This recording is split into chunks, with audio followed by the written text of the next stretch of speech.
Hello folks, and welcome to one of my first Rising Storm 2 guides. This time around I'm going to be looking at all of the classes and different weapons available for each of the two sides. So firstly I'm going to be looking at the US team. Now in the US team you have the Grunt, the Point Man, Machine Gunner, Marksman, Combat Engineer, Grenadier, Radio Man and Commander. Now on certain maps as well you will have a Combat Pilot and you will have a Transport Pilot class as well.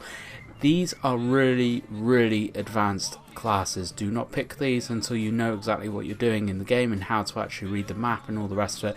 If you're not sure about things like that yet, go back onto my channel. There should be guides about all that kind of stuff either on there now or coming up very soon. Okay, so first off you've got the Grunt class. Now this is your bog standard rifleman class. Everyone can pick this and there is no limit to the amount of people that can pick this class. You do have the choice of a few different weapons on the US side, and that is either the M14 battle rifle, which is a semi-auto kind of marksman rifle without any scopes, or the M16A1, which can go into full auto or semi-auto. You can attach a bayonet to either of these as well, so you can get in nice and close if you really want to. Now going through on all of the weapons, I just want to show you on the side here. I can't hover over it unfortunately, but you can see each weapon is broken down into 6 different categories. So you've got your power, recoil, accuracy, range, fire rate and mobility. So your power is how strong the bullets are that actually come out of the gun. Recoil is how difficult the gun is to control. Accuracy obviously is how accurate when you're aiming down the sights the gun is. Range is how effective it is, so anything 1 to 2 say is short, 3 to 5 is mid, anything above that is long range. Fire rate, this is how quickly you can actually shoot this gun. With it being full auto, these fire rates will go a little bit higher.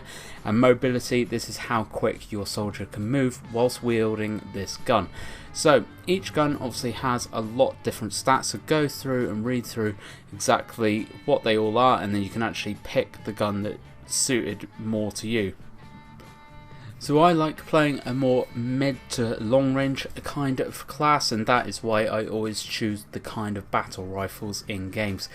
I'm not really one for short range stuff, and when I actually play short range I like wielding a shotgun or something of the sort, not an actual assault rifle, but I know a lot of people actually like doing that with assault rifles, so if you do then just play the classes how you want to play them. There is a little bit of give and take in each class, and you can kind of change it up a little bit to how you like it.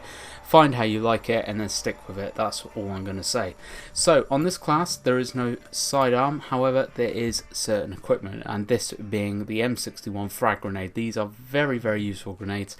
Definitely learn how to use them. They're going to save your life, especially when you're clearing out bases.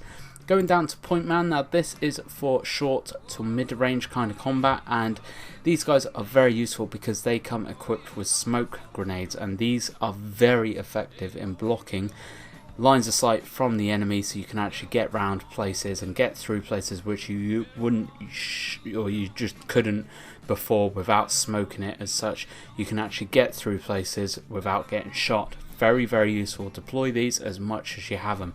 So going through the primaries, you have the grease gun and the shotgun.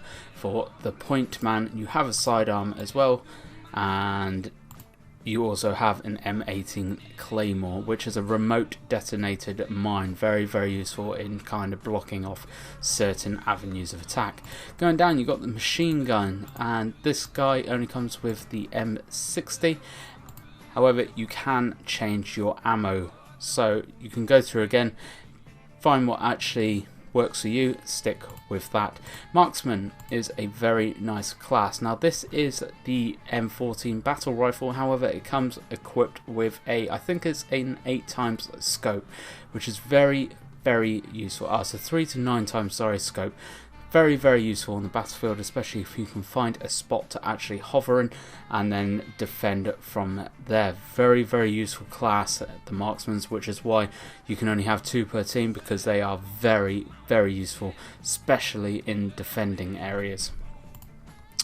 Moving down to the combat engineer, now you've got the grease gun, the shotgun, and this time the flamethrower. These things are absolutely devastating against enemy teams when you're clearing out bases or tunnels or anything like that. In like confined areas and closed spaces, the flamethrower is absolutely like devastating.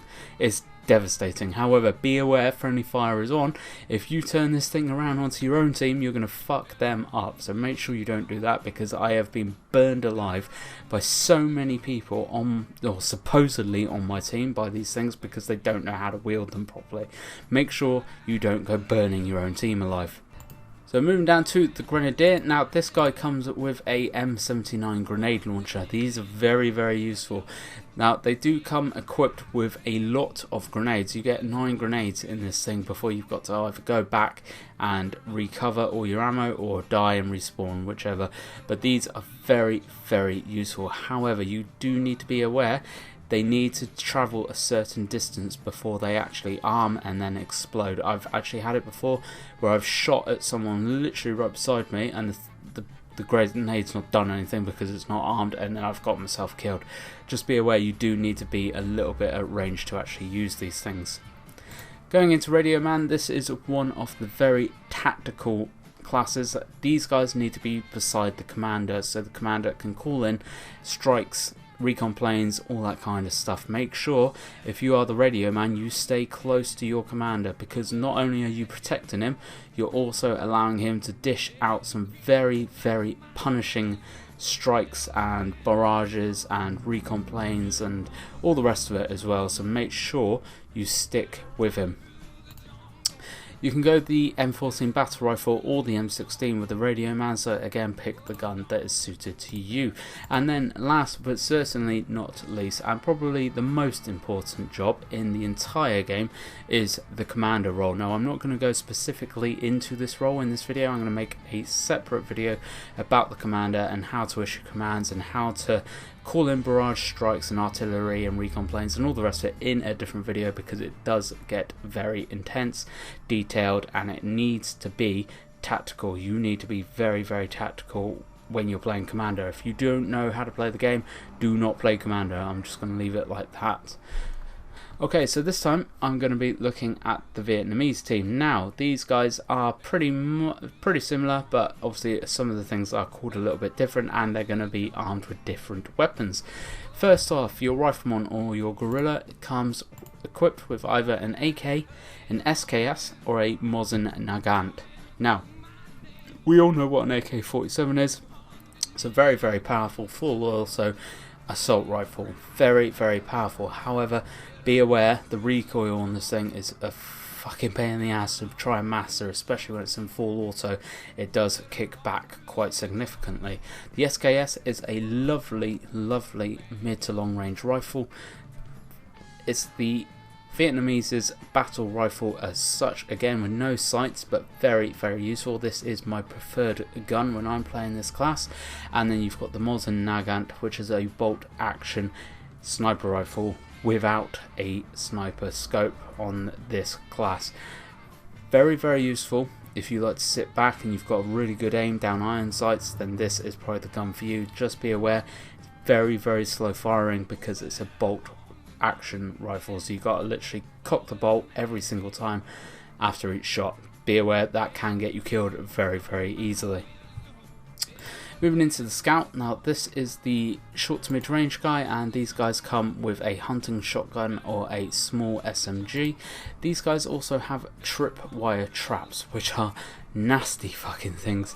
Now you deploy 2 little sticks, and if someone runs through one of those, they're gonna activate the mine. The mine's gonna kill them. Very, very useful. Make sure you use these because they block off areas very, very nicely, and unless the enemy are playing as a point man, they can't actually spot these, so they will go running straight into them and kill themselves, and it's an instant kill, so it will get your score up very, very quickly if you're using these properly. Machine gunner, this time around you're looking at using an RPD light machine gun or a DP28 light machine gun. Now I haven't played with either of these, however heavy machine guns, light machine guns are very difficult to master. They're more about putting suppression down on people instead of actually getting kills, just be aware. So if you want to play tactically and strategically and you want to actually help assist and support your squad instead of just scoring kills, choose a machine gunner, because these guys keep people pinned down so the rest of your squad can either flank or bombard them and actually kill people a little bit easier than just a full-on firefight. Moving into the sniper rifle, now you've got the MN9130 for this side. You also, in some of the maps, have the choice of using the Dragunov sniper rifle as well, which is a very, very nice semi-auto sniper rifle. Very, very useful thing. I haven't played much with the bolt action one, however the Dragunov is very, very good. I cannot recommend that one enough. Again, snipers, don't play sniper unless your aim is absolutely solid, because that is what snipers are dependent on, is your aim. Going down into the sapper, so you've got the SKS or the PPSH-41 full auto submachine gun. Very, very useful gun. However, again, I went for the SKS because that's just my preferred style of play. I have a fucking bugbear with RPGs because people don't seem to realise there is a backblast with these RPGs, and you can quite easily take out your entire team with them. They're a fucking nightmare by being used by people that haven't got a clue.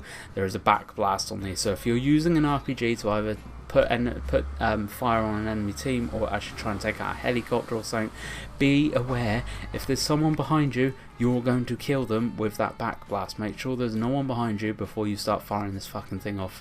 It's annoying. Other than that, you've got the choice of an SKS or a hunting shotgun in this side. So the radio man, again, very, very important tactical and strategic role. Make sure you don't play this role unless you know what you're doing. Again, stay very close to your commander. This time AK-47 or SKS-45, but shouldn't be too close to the firefight. Should really just be bodyguarding your commander here. Down into the commander, again, you've got the SKS or the MAT-49 SMG for this side. Very, very useful, and make sure, again, you do not play commander unless you know what you're doing. So that is everything that I want to be saying about all the classes in this video guide. However, please do subscribe if you haven't already, because I'm going to be doing some very detailed and specific guides for the commander, squad leaders, and how to actually tactically win games and how to communicate with your team. Thank you very much for watching, guys. I hope this has helped some of you. Please do share this around, like it, subscribe, all that lovely fan-dooby-tastic stuff. Thank you very much for watching, and hopefully I will catch you in the next guide.